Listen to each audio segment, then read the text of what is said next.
참 예수님, 여기 그럼 지구 기도회가 한 달에 한 번 있는 거예요? 한 달에 한 번 하고, 그 우장산 자체에도 기도회가 있어요? 기도회가 있고, 어디 본당에서 오신 거예요?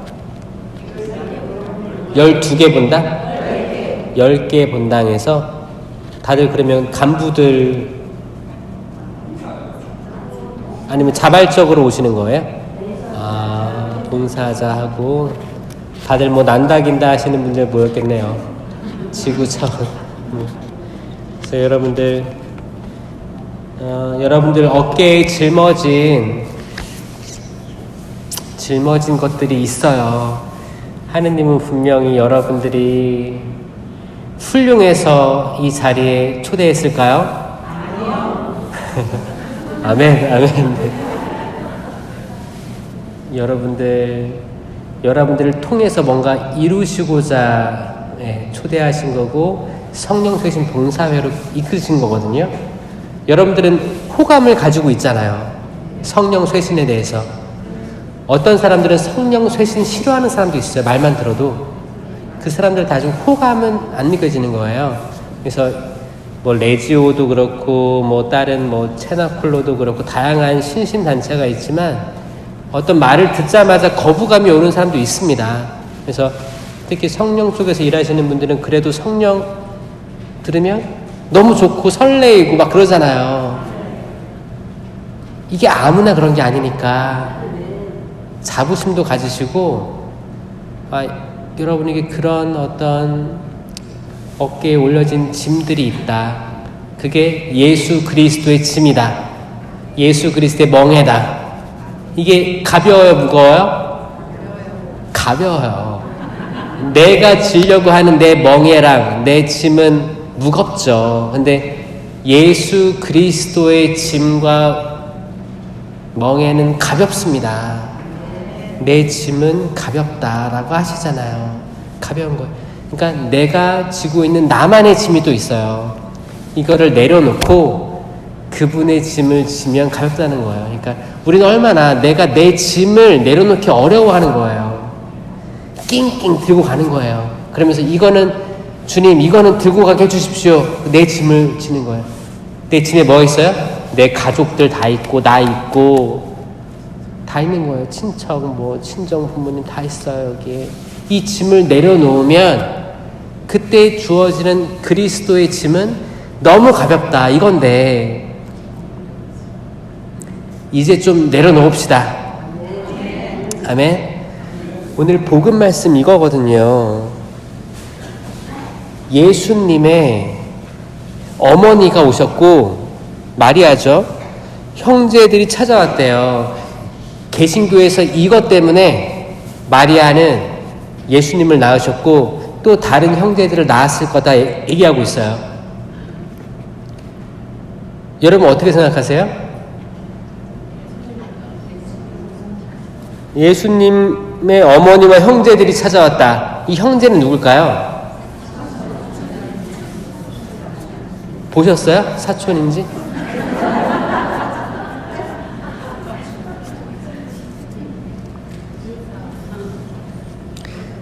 어머니와 형제들이 찾아왔지만 그 형제는 그 당시 말로 다 포괄되는 말이었어요. 지금도 사랑하는 형제 여러분 하잖아요. 이 형제라는 말에 자매도 들어가 있는 거 아시죠? 그래서 어떤 분은 형제, 자매 여러분 하지만 사실 형제 여러분에 다 포함되어 있는 거예요. 남자, 여자 다 포함되어 있는 거예요. 형제란 말은 다 포괄되어 있죠. 만약에 예수님에게 정말 친형제가 있었다면 십자가상에서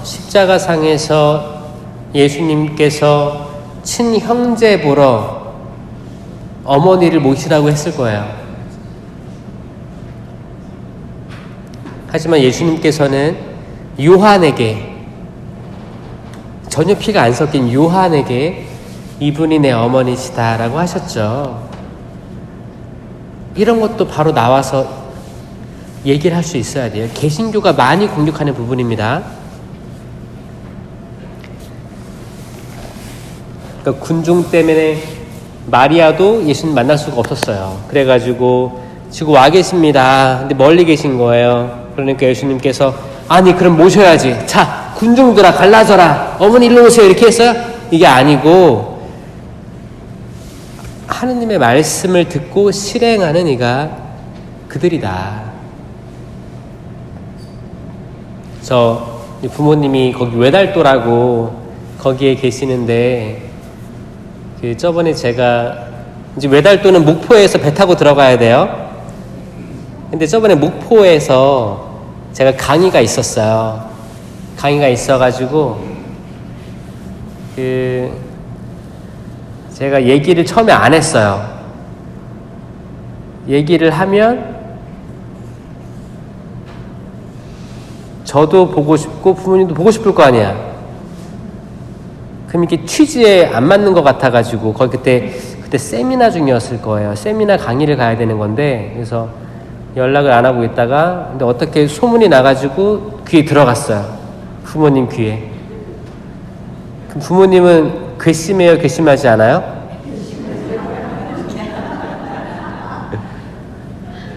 전화가 왔습니다. 그래서 제가 그랬어요. 저는 아버지 집에 있어야 되는 줄 모르셨습니까? 그래서 부모님이 그 성당으로 찾아올까 고민을 했대요. 보고 싶은 거지. 생각해보면 자 신부돼서 1년 인천에서 일했고 10년을 호주에 있다 왔잖아요. 그러니까 제가 미사 드리는 거랑 강의하는 거 본 적이 없었어요 사실. 근데 뭐 유튜브에 올라오는 건 보지만 얼마나 보고 싶었었겠어요. 그렇죠? 그래가지고 갈까 말까 하다가 기도하면서 가면 안 되겠다 생각이 들었대요. 그래가지고 성당 그 근처 공원에서 차 대놓고 묵주기도 하고 있었다고 하더라고요. 그때 부모님이 느낀 게 뭐냐면 이런 말들. 이 사람들이 어머니와 형제들이다. 하느님 말씀 실행하는 사람들. 그러니까 사실 그 수도자나 성직자를 봉헌한다는 것은 또 인간적인 관계에서 털어내야 되는 부분들이 있는 거예요. 근데 이게 사실 수많은 분심이 또 들어가지고 이게 어렵잖아요. 마찬가지일 걸 생각합니다. 여러분들도 추석 때 이번에 여러분들이 가지고 있는 분심들이 있을 겁니다. 자녀들, 또 가족들, 모이는 사람들, 그리고 오지 않는 사람들 다 포함해서 분심이 들기 시작할 거예요. 여러분들이 제일 좋아하는 상황은 뭐예요? 다 오는 거? 한꺼번에 다 오는 거 아니면 단계적으로 오는 거? 다 와서 밥 한 끼 먹고 가는 거? 근데 와야 될 것 같은데 안 오는 사람들 있죠? 연락도 오면 좋을 텐데 안 오는 사람도 있을 거고 용돈이라도 보내주면 좋을 텐데 소식조차 없는 사람들도 있어요. 분심 들지 않아요? 분심? 이게 왜 분심이 들까? 내가 기대하는 것 같아요. 내가 가지고 있는 기대감들이 있어요. 오늘 1독서에서 이거 에즈락인데 에즈라 이때가 언제냐면 남유다, 북이스라엘 이렇게 갈라진 거예요. 솔로몬의 자녀들이 갈라진 거예요. 분열돼가지고 쭉 살다가 여기 남유다는 예루살렘 성지를 가지고 있었고 북이스라엘은 10개의 지파, 넓은 지파인데 비옥하지 않은 땅이었어요. 근데 많은 지파들이었습니다. 그 북이스라엘은 성지, 예루살렘은 성지를 가지고 있지 않았기 때문에 자기들이 어떤 사람들이 중심이 될 수 있는 상을 만들어서 섬겼죠. 이게 우상숭배죠. 그렇게 해서 수많은 침략과 전쟁 이게 쭉 간 거였어요. 그리고 모두 멸망한 게 뭐냐면 그때가 바빌론 유배, 그 다음에 페르시아. 이 바빌론이 그렇게 센 줄 알았는데 페르시아가 또 오니까 바빌론은 아무것도 아닌 거예요. 그때 바빌론 때 이미 끌려간 백성들이 있었습니다. 그 백성들이 이제 페르시아 임금이 이제 되고 나서 고레스 칙령이 내리면서 유배자들 다시 돌아가서 경배해도 됩니다. 칙령을 발표해서 다시 유배 갔던 사람들이 다시 예루살렘으로 돌아와서 성전을 재건하고 있는 거예요. 그러면 그때 어떤 상황이었냐면 유배를 가지 않았던 사람들이 있었고 유배를 갔다 온 사람들이 만났던 때예요. 이게 사이가 좋았을까요? 사이 안 좋았을 거예요. 그래서 의견이 하나로 모아지는 게 어려웠을 거예요. 이 성전을 하나 짓는데 수많은 사람들이 조언을 했을 테고 그랬을 거예요. 이걸 끝까지 밀어붙인 사람이 에즈라입니다. 그리고 이제 성전을 봉헌하면서 기쁨의 축제를 지내고 봉헌하는 거예요. 황소, 순양, 수점소 다 봉헌하면서 그냥 봉헌하는 게 아니고 속죄의 제물,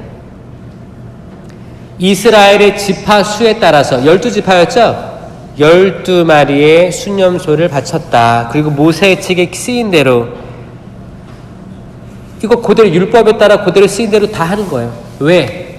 자기 조상들이 율법을 지키지 않았음을 고백하는 거고 반성하는 거예요. 이거예요. 여러분들도 여러분 집안마다 다 다른 사정이 있을 거예요. 나갔다가 들어온 사람 사이가 안 좋아서 헤어질 마음을 먹는 가족들도 있을 거예요. 자녀들. 특히 명절 앞뒤로 이런 데가 많대요. 왜냐면 예민해지는 것 같아요. 사람들은 모이면 예민합니다. 어느 정도 거리가 떨어져 있으면 오히려 안 보면 날 수도 있는데 또 이게 1년에 2번은 명절이잖아요. 그럼 모인단 말이에요. 그럼 서로의 기대들이 있을 것 같아요. 서로의 기대들이 있으면 이 기대에 미치지가 못해. 그럼 어떻게 돼요? 뭐가 올라요? 화가 올라요. 화가. 여기서 나는 화 잘 낸다. 손 들어보세요. 솔직한 분들. 화가 있는데 여러분들 화를 정말 잘 내는 방법은 뭔지 아세요? 화를 안 내는 거예요. 화를 내봤자 져요. 집니다. 저는 여러분들에게 이길 수 있는 방법을 알려드리는 거예요. 이겨야죠. 기왕 할 거. 어떻게 이겨요? 일단 기도상 촛불을 켜세요. 묵주기도를 하세요. 어차피 가족들 모여도 뭐해요? 식사하고 차 한잔하고 뭐 TV 보고 각자 방에 들어가서 이따 가죠? 그때 기도하는 모습 보여주면 어떨까라는 생각을 저는 합니다.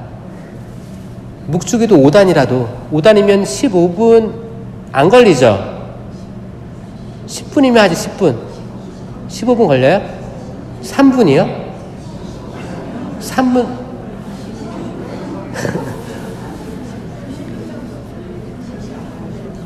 네, 12분 15분 걸릴 거예요. 그 정도 하셔가지고 한 두세 사람이라도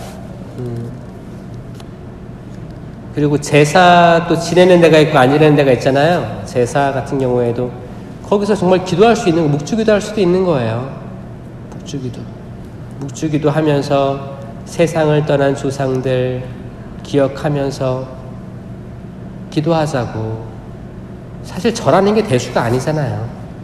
정말 그 조상들의 이름을 부르면서 그때 어떻게 살아오셨나, 전쟁 직후에 사셨던 분들, 또 갑자기 세상을 떠나신 분들, 혹은 집안에 사고로 돌아가신 분들, 혹은 집안에 자살한 영혼들이 있어요. 떠올리면서 기도하는 거 저는 되게 좋다고 생각하거든요. 축복해달라고, 우리 집안 축복해달라고. 에즈라도 오늘 이 모든 역사, 이스라엘의 역사를 기억하면서 봉헌을 한 거예요. 그 역사를 다. 우리도 우리 역사를 다 알 필요가 있어요. 모를 때는 대화를 해보면 알아요. 저도 이제 아버지한테 물어봐서 그 할아버지 뭐 이렇게 대충 듣는 게 있거든요. 들으면 재밌기도 하더라고요. 우리 집안 어떤 집안이었는지 알려달라고. 이런 게 사실 명절 때 나눠야 될 대화 같아요. 그렇죠? 그리고 싸울 일이 있으면 촛불을 켜세요. 내가 기분이 나빠. 평상시에 이대로 가면 내가 화를 낼 것 같아. 말없이 촛불을 켜시고 앉으세요. 무릎 꿇으세요. 그럼 한숨 나을 거예요. 한결 낳고 여러분들이 그거를 이겨냈다는 그 생각에 풍성한 한가위가 될 것 같아요. 그리고 여러분들이 자녀들에게 하고 싶은 말이 많을 거예요. 이 말을 아끼세요. 좋은 말 안 나갈 거면 촛불을 켜세요. 일단 초를 많이 준비해놔. 여기 기도사에 초를 딱 세팅을 딱 해놔요. 촛불 켜는 거예요. 제발 화내거나 싸우지 마세요. 이렇게 전 붙이고 있는데 안 도와줘요. 전 붙이고 있는데 그럼 어떻게 해요? 촛불 위에다 전을 붙여요. 촛불 위에다. 다 아무것도 아닙니다. 지나고 보면 아무것도 아닌데 그때는 그렇게 승질이 나요. 사실 이것만 넘어가면 너무 좋을 텐데 이게 안 넘어가는 거야. 특히 이번 추석은 예민한 일들이 많습니다. 경제 안 좋죠. 뭐 해산물 오염됐다 그러지. 그리고 지금 취업률이 최악이니 뭐니. 정치적인 이슈들 복잡해요. 그냥 조용히 마음속으로 심령기도 하면서 전 붙이시고, 만약에 혹시 내가 안 좋은 말을 들었다, 딴 사람한테 마음이 불편해. 그럴 때 어떻게 해요? 촛불을 이거를 표현하지 마세요. 차라리 이게 악이 들어왔잖아요. 내가 또 악으로 맞서면 더 큰 악이 옵니다. 절대 이기는 싸움이 안 돼요. 절대로. 그래서 부디 이번 명절을 선으로 악을 이기는 그런 명절이 되었으면 좋겠어요. 이 에즈라가 성전 다 무너진 거 와서 재건했잖아요. 그리고 말도 안 들어 분열돼 있어. 얼마나 속상했겠어요. 근데 에즈라 꾸준히 해서 결국에 완공해서 바쳤어요. 아마 많은 침묵 속에서 했을 것 같아요. 그리고 마지막에 이런 재물들 봉헌한 거예요. 하느님 감사합니다. 이 부족한 저를 통해서 당신께서 이루셨습니다. 이런 사람들이 되자고요. 마지막에 웃는 사람이 웃는 거잖아요. 그렇죠? 여러분들에게 기쁨의 명절이 됐으면 좋겠어요. 근데 그 집안은 전쟁터일 거예요. 제가 봤을 때. 네? 전쟁터일 겁니다. 전쟁터. 이건 사실 영적인 전쟁도 있는 거예요. 거기서 여러분들이 승자가 됐으면 좋겠어요. 겸손하게 자기를 낮추면서, 그러니까 초를 많이 활용하시라고. 초를 많이 활용하시는 우리 하느님의 제자들 되시길 기도하겠습니다. 아멘.